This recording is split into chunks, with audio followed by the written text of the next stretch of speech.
The morning sun painted golden streaks across the massive training fields of the Galactic Military Academy on Centauri Prime. This wasn't just any school, it was where the galaxy's future military leaders learned to fight together. Students came from dozens of different worlds, each bringing their own special abilities and technologies. But today, all eyes were on the smallest group in the academy, the humans from Earth. Kim Ji-woo pulled at her armor straps, trying to get comfortable. The alien-made gear felt wrong on her body, like wearing clothes that were the wrong size. Back on Earth, their training equipment was simple but effective. This fancy alien armor felt heavy and awkward, even though the aliens insisted it was the most advanced protection available. "This stuff is terrible," she muttered under her breath. Next to her, Lee Min-ho was doing stretches that would have been impossible for most other species. His body moved with a flexibility that amazed their alien classmates. What really confused everyone was how easily the humans moved around. The Academy's gravity was set to 0.8 g, much lighter than Earth's crushing 1 g environment that these humans called home. "I still don't understand why they gave us these gravity dampeners, Parky," Haeyeon whispered to the other human cadets. She gestured at the small devices attached to their uniforms. "They're worried that 0.8 g might hurt us." The human students couldn't help but smile at this. On Earth, they lived every day in gravity that would crush most of the aliens around them. The Academy's dangerous environment felt like a vacation to them. Around the training field, cadets from other worlds were preparing for the day's exercise. The Zephyrians, tall, thin beings with feathers instead of hair, were having trouble with simple climbing walls. Their hollow bones, perfect for flying on their low-gravity homeworld, made them fragile here. The crystalline Vorthax students moved slowly, their heavy mineral bodies not built for quick movement. Even the proud Nexus warriors, known throughout the galaxy for their strength, needed mechanical assistance to keep up with the physical demands. But the humans, they looked bored. Instructor Vexhai noticed this too. The tall, crystalline being had taught at this academy for over 50 years, training cadets from hundreds of different species. But these humans puzzled him. They didn't use the advanced technology the other students relied on. They didn't seem impressed by the academy's state-of-the-art facilities. Instead, they studied everything with quiet intensity that made even experienced instructors uncomfortable. "Attention, cadets," Vexhai announced, his voice echoing across the training ground through translators. "Today's simulation will test your ability to think under extreme pressure. The scenario is simple but challenging. You must defend a strategic position against overwhelming enemy forces." Immediately, the alien cadets began activating their equipment. Energy shields hummed to life around the Nexus warriors. The Zephyrians deployed their advanced scanning systems. The Vorthax students powered up their plasma weapons. Everyone was eager to show off their species' latest military technology. The humans did something different. They picked up basic projectile weapons, simple guns that fired metal bullets, ancient technology by galactic standards. While their classmates fiddled with complex energy systems, the humans walked around the training area, studying the ground, the buildings, the obstacles. They looked at everything like they were planning something. "Why aren't they using proper equipment?" one Zephyrian cadet asked his friend. "Maybe they don't know how," came the reply. Earth is still a primitive planet, but Instructor Vexhai wasn't so sure. He had studied the humans' files before they arrived. Earth was indeed a dangerous world, more dangerous than most planets in the galaxy. Its gravity was crushing, its weather was violent, and its wildlife was remarkably aggressive. Most species would consider Earth completely uninhabitable. Yet these young humans had grown up there. They had learned to survive in conditions that would kill most galactic citizens within hours. Now they were here, at the most advanced military academy in known space, treating everything like it was easy. The instructor watched as the humans spread out across the training area. They didn't talk much, but when they did communicate, it was with quick gestures and brief words. They moved like they had been working together for years, even though they had only met weeks ago at the academy.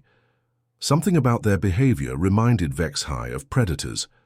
Not the mindless beasts from primitive worlds, but intelligent hunters who understood their environment completely.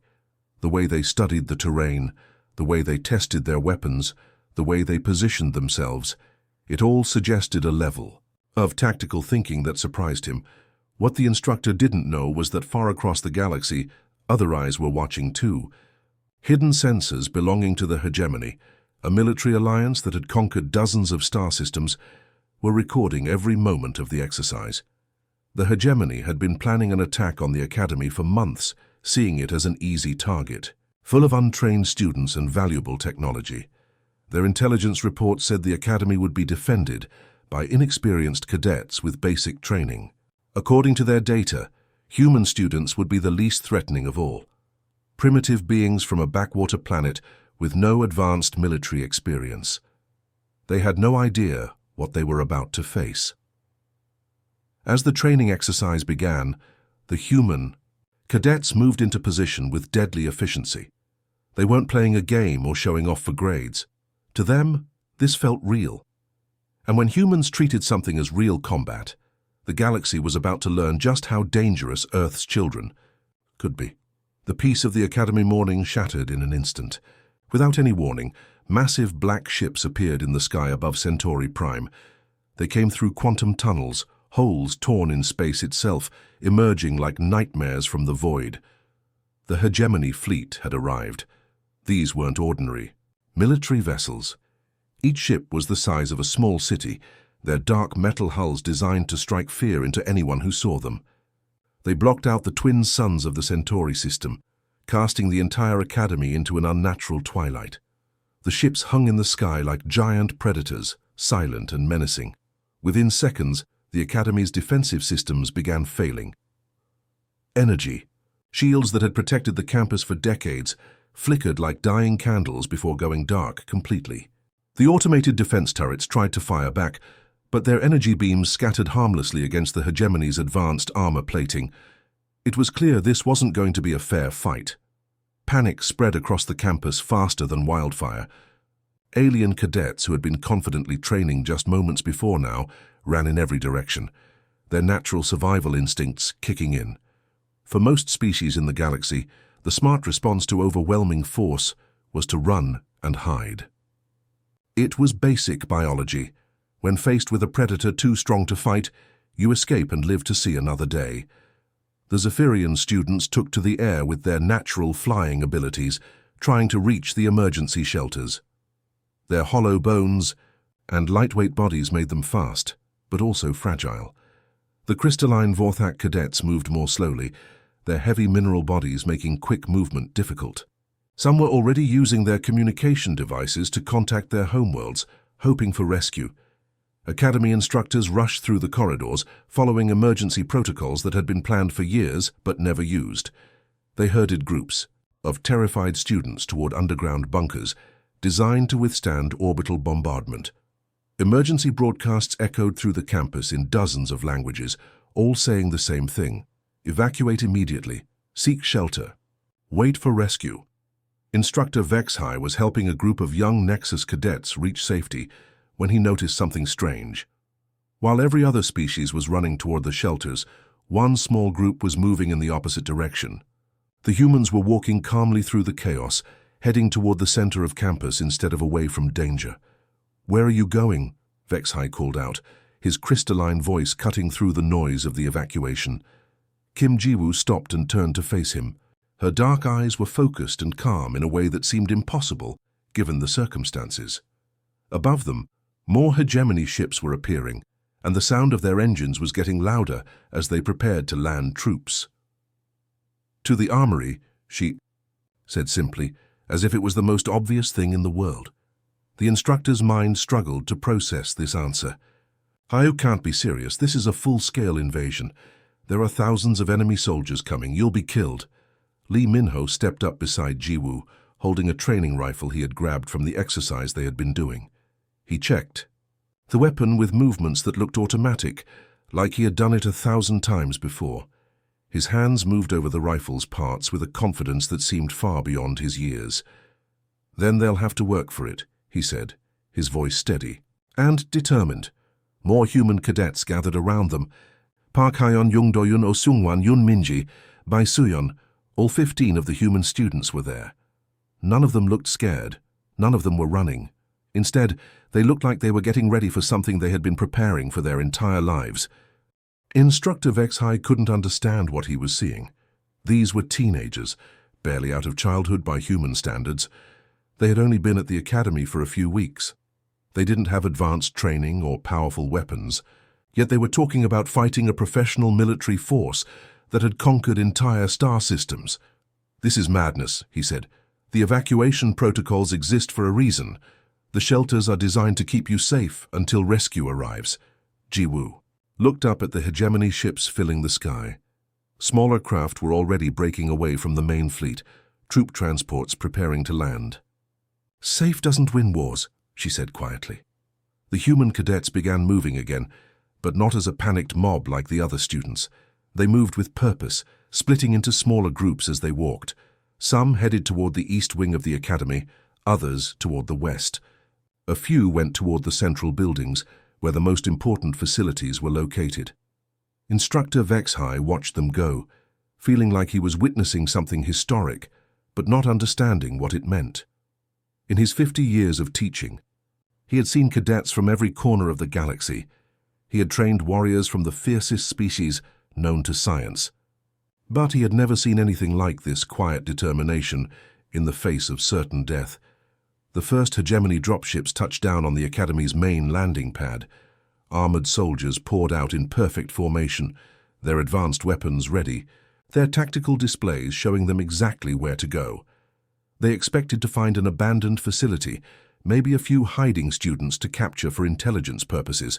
What they found instead was something their military databases had no information about. Something that would change everything they thought they knew about warfare. The first squad of hegemony soldiers entered the east wing of the academy at exactly 0847 local time. They were equipped with the latest combat gear, supported by advanced AI systems and backed by overwhelming firepower from their ships in orbit.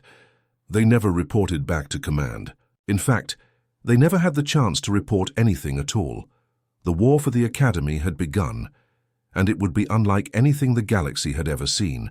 3 days had passed since the hegemony fleet arrived at the academy, and nothing was going according to plan. What was supposed to be a quick takeover had turned into the longest, bloodiest battle the hegemony had fought in decades. Commander Thekvar stared at his tactical display in disbelief.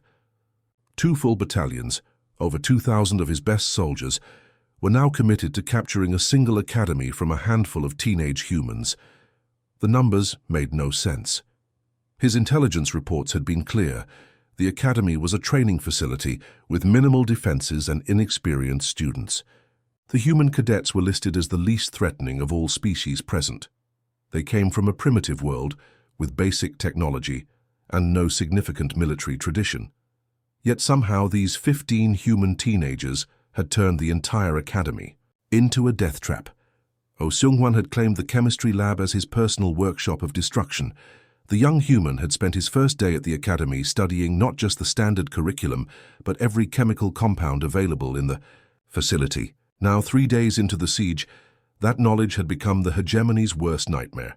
The chemistry lab looked normal from the outside, but inside it had been transformed into something that would have impressed the most experienced bomb makers from Earth's violent history. Seung-hwan had created explosive devices using cleaning supplies, fertilizer from the botanical gardens, and even components from broken communication equipment. He mixed compounds that the aliens had never seen used as weapons, creating bombs that their scanners couldn't detect because they weren't designed to look for such primitive methods. When the first hegemony squad entered the lab, they triggered a chain reaction that brought down an entire section of the building. The explosion was heard across the campus, and the smoke could be seen from orbit. But what really disturbed the hegemony commanders was what they found afterward. Evidence that Seung-hwan had been injured in his own explosion, yet had somehow escaped to set up new positions elsewhere. In the North Wing, Yun Minji and Cho Jaemin had created their own version of hell for the invading forces. These 2 humans had studied the academy's layout with the intensity of professional soldiers, finding angles and positions that the architects had never intended for combat. They set up what military experts call overlapping fields of fire. positions where their weapons could cover the same areas from different directions. Any hegemony soldier trying to advance through the north wing found themselves caught in crossfire from multiple directions. The humans had chosen their positions perfectly, using the Academy's own structure against the invaders. When the aliens tried to take cover behind walls or furniture, they discovered that the humans had already calculated those hiding spots and positioned their weapons accordingly. The most frustrating part for the hegemony forces was how the humans seemed to disappear and reappear like ghosts. When overwhelming force was finally brought against one of their positions, the soldiers would fight until the last possible moment, then vanish into hidden passages or maintenance tunnels that didn't appear on any official Academy maps. By the time the hegemony troops secured the position, they would find only empty rooms, dead aliens, and sometimes messages written in human blood on the walls. The hegemony's advanced technology, which had conquered dozens of worlds, proved almost useless in this environment. Their energy weapons were designed for open battlefield combat, where long-range precision and overwhelming firepower could dominate. But inside the Academy's narrow corridors and small rooms, these weapons became clumsy and ineffective. The humans, meanwhile, were using simple projectile weapons, guns that fired metal bullets at high speed. These primitive weapons worked perfectly in close quarters. They were light, easy to maneuver, and didn't require the complex power systems that made alien weapons so vulnerable to damage. Even worse for the hegemony, their personal energy shields, advanced defensive systems that could stop most known weapons, were failing against the humans' tactics. The shields were designed to deflect energy beams from a distance, but they couldn't handle multiple kinetic impacts at close range. When humans got within a few meters and opened fire with automatic weapons, the shields overloaded and shut down. But the technology failures weren't what was breaking hegemony morale. It was the humans themselves. These teenagers fought in ways that defied everything the aliens understood about warfare. When injured, most galactic species would seek medical attention and remove themselves from combat. Humans kept fighting even with serious wounds, using their own blood to mark targets for their teammates or to write tactical information on walls. When outnumbered and facing certain death, most species would surrender and hope for mercy. Humans would laugh, actually laugh, and try to take as many enemies with them as possible. They treated their own lives as acceptable losses if it meant completing their mission or protecting their friends. Yoon Minji had been shot 3 times during one engagement, but instead of falling back, she had used her injuries as bait to lure more hegemony soldiers into an ambush. Security cameras caught her smiling while bleeding, talking casually to Cho Jaemin about the best angles for their next attack. The psychological impact on hegemony forces was devastating. These soldiers had conquered worlds through superior technology and overwhelming force. They were used to enemies who fought logically, who retreated when defeated, who valued their own lives above their missions. The humans did none of these things. They fought like every battle was their last, like winning was more important than surviving, like they had been preparing for this moment their entire lives. Commander Thekvar found himself doing something he had never done in 40 years of military service, requesting emergency reinforcements for what was supposed to be a simple training facility cleanup. His official report to Hegemony High Command was brief but telling. Require immediate support. Enemy capabilities far exceed intelligence estimates, casualties mounting, mission parameters no longer applicable. What he didn't include in his report was the growing fear among his troops. Soldiers who had faced down alien war machines were now afraid of teenagers with basic weapons. The humans had turned warfare into something personal, something brutal, something that made professional soldiers question everything they thought they knew about combat. The Academy had become a proving ground, and the humans were winning. Theta. Hegemony's communication networks were buzzing with something that had never happened before in their 2-century military history. Across their vast empire, soldiers were talking, sharing stories, and spreading fear about the Academy siege. What started as routine military chatter had become something else entirely, a legend being born in real time. Intercepted transmissions painted a picture that Hegemony High Command refused to believe. Entire military units, forces that had conquered star systems without hesitation, were now requesting transfers away from what they had started calling the Deathworlder Front. These weren't cowards or inexperienced recruits. These were veteran soldiers who had faced down alien war machines and planetary bombardments, yet they were terrified of fighting a handful of human teenagers. One transmission that made its way up the command chain became infamous among hegemony forces. "They don't die when they should." Watched one take a direct plasma burst to the chest, should have killed him instantly. Instead, he used his own blood to mark targeting positions for his team, then crawled toward our position with an active explosive. We had to retreat from a dying teenager. The academy itself had become something out of a nightmare. Where once there had been peaceful hallways and quiet classrooms, now every corner held potential death. The humans had turned their school into a maze of traps and ambush points that defied military logic. Corridors that looked clear would suddenly explode when soldiers walked through them. Rooms that appeared empty would erupt in gunfire from hidden positions. By the fourth day, only 8 human cadets remained alive, but somehow they seemed to be everywhere at once. Hegemony soldiers reported seeing the same human in different parts of the building within minutes of each other. The Academy's ventilation systems, maintenance tunnels, and even spaces between walls had become highways for these young warriors who moved through their environment like they had been born there. What made everything worse was how the humans fought. Most species in the galaxy approached combat as a necessary evil, something to be ended as quickly and efficiently as possible. The humans seemed to treat it as an art form, finding creative and terrifying ways to eliminate their enemies while conserving their own resources. Bai Suyon had become a particular nightmare for hegemony officers. Despite being wounded in the first day's fighting, she had spent the last 2 days systematically hunting down enemy commanders with a precision that spoke to something deeper than military training. This was persistence hunting, a skill humans had developed over millions of years of evolution.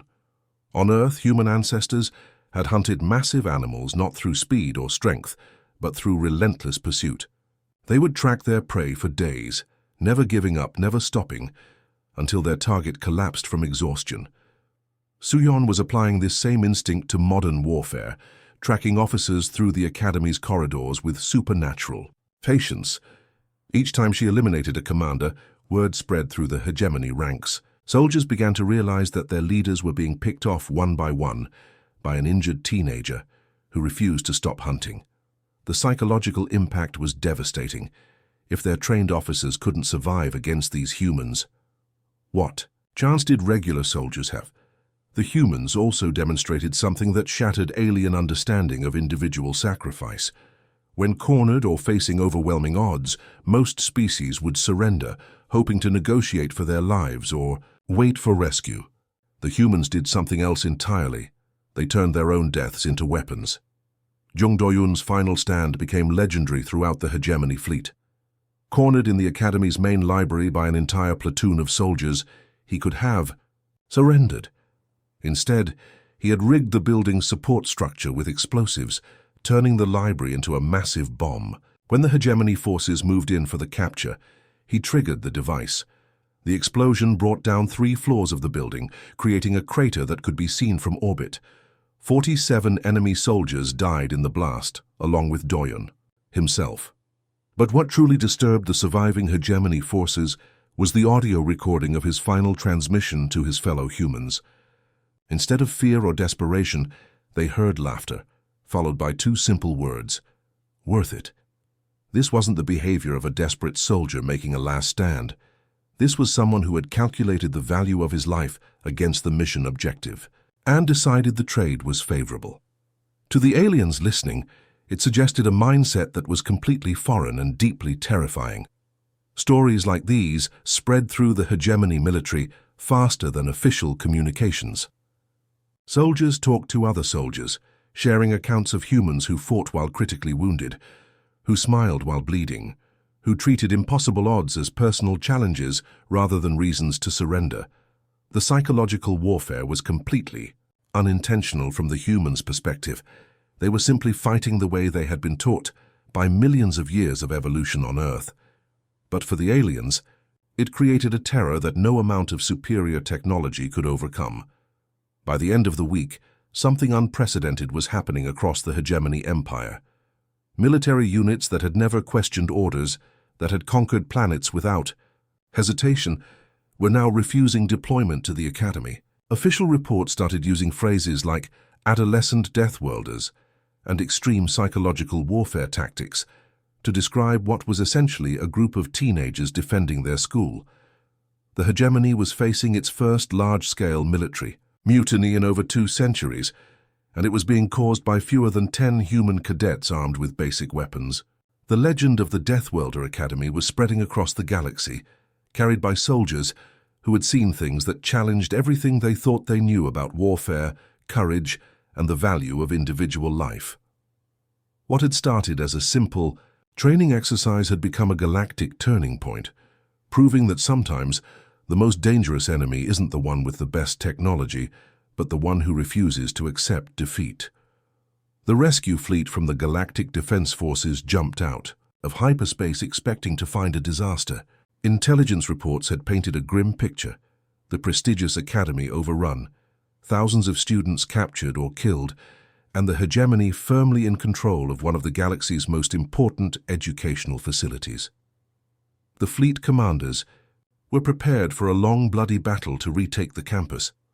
What they found instead would be talked about in military circles for the next 1,000 years. As the rescue ships approached Centauri Prime, their sensors picked up something impossible. The massive hegemony fleet that had dominated the system for 3 weeks was pulling back, not retreating in formation like a tactical withdrawal, but fleeing in complete chaos. Ships were breaking away from their positions and jumping to hyperspace as fast as their engines could charge. The fleet admiral couldn't understand what he was seeing. The hegemony had never retreated from anything in their entire military history. They were the galaxy's most feared military force, known for their overwhelming tactics and refusal to accept defeat. Yet here they were, running from a single academy, planet like they had encountered something beyond their worst nightmares. Down on the planet's surface, the story was even more incredible. The academy, once a pristine collection of beautiful buildings and manicured grounds, now looked like a war zone. Entire sections had collapsed from explosions. Smoke still rose from a dozen different fires. The landing pads were covered with abandoned hegemony equipment, weapons, vehicles, and supplies left behind by soldiers too eager to escape to bother with proper evacuation procedures. But the most shocking sight was in the academy's main courtyard. 7 figures stood among the rubble and debris, their academy uniforms torn and stained with blood, but still standing upright. These were the surviving human cadets: Kim Jiwoo, Lee Minho, Park Haeon, and 4 others whose names would soon be known across the galaxy. They looked like they had been through hell, which they had. 3 weeks of constant combat had left them exhausted, wounded, and running on nothing but determination. Yet they stood there with the quiet confidence of people who had faced the impossible and won. In front of them, something unprecedented was happening. Commander Thekver of the Hegemony 3rd Assault Division, a veteran of 50 major campaigns, was broadcasting on all frequencies, not to the incoming rescue fleet, not to his own superiors, but specifically to the human cadets. "We formally request surrender negotiations with the Deathworld warriors," his voice carried across the communication channels. The words came out stilted, like he was speaking a language he had never used before. "We acknowledge defeat and request terms of honorable surrender." The rescue fleet's officers couldn't believe what they were hearing. Military protocol throughout the galaxy was clear. Surrenders were offered to commanding officers, to governments, to official military representatives. They were never offered to a handful of teenage students. But the hegemony commander continued, his voice growing more desperate. "We have faced your warriors in combat and found ourselves inadequate. We request safe passage from this system in exchange for complete withdrawal from Academy territory." The Boer. Galactic media networks exploded with activity. Within minutes, footage from the Academy was being broadcast across thousands of worlds. The images were simple but powerful: 7 human teenagers, bloodied but unbroken, accepting the surrender of a military force that had conquered star systems. The human cadets themselves seemed almost surprised by the formal surrender. They had been fighting for survival, not for some grand strategic victory. When Jiwoo stepped forward to respond to the hegemony commander, her voice was hoarse from weeks of combat, but steady. "We accept your surrender," she said simply. "Leave this system and don't come back." Those few words changed everything. Across the galaxy, every major power was suddenly reassessing their relationship with Earth and humanity. The humans had been considered primitive outcasts, interesting specimens from a dangerous world, but hardly worthy of serious political consideration. Now, overnight, they had become the most talked-about species in galactic civilization. Emergency. Sessions were called in the Galactic Council.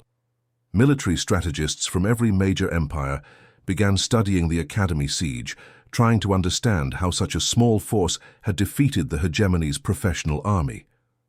Diplomatic envoys started making plans to travel to Earth, hoping to establish formal relationships with this newly revealed warrior species.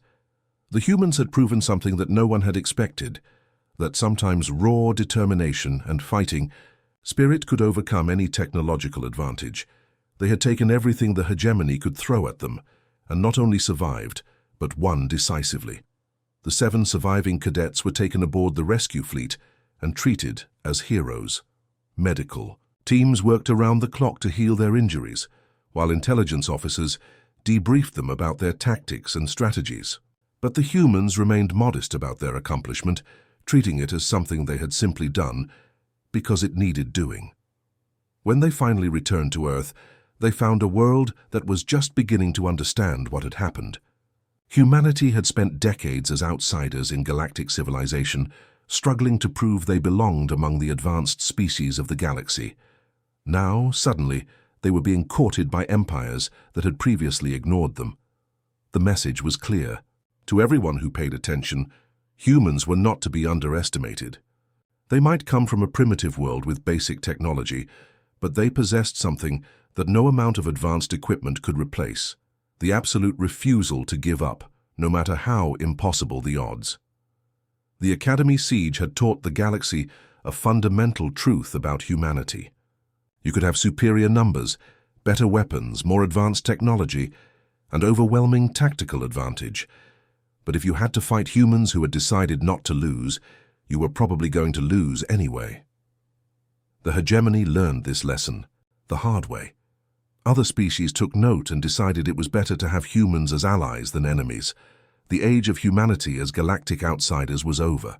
The age of humanity as the galaxy's most respected warriors had just begun.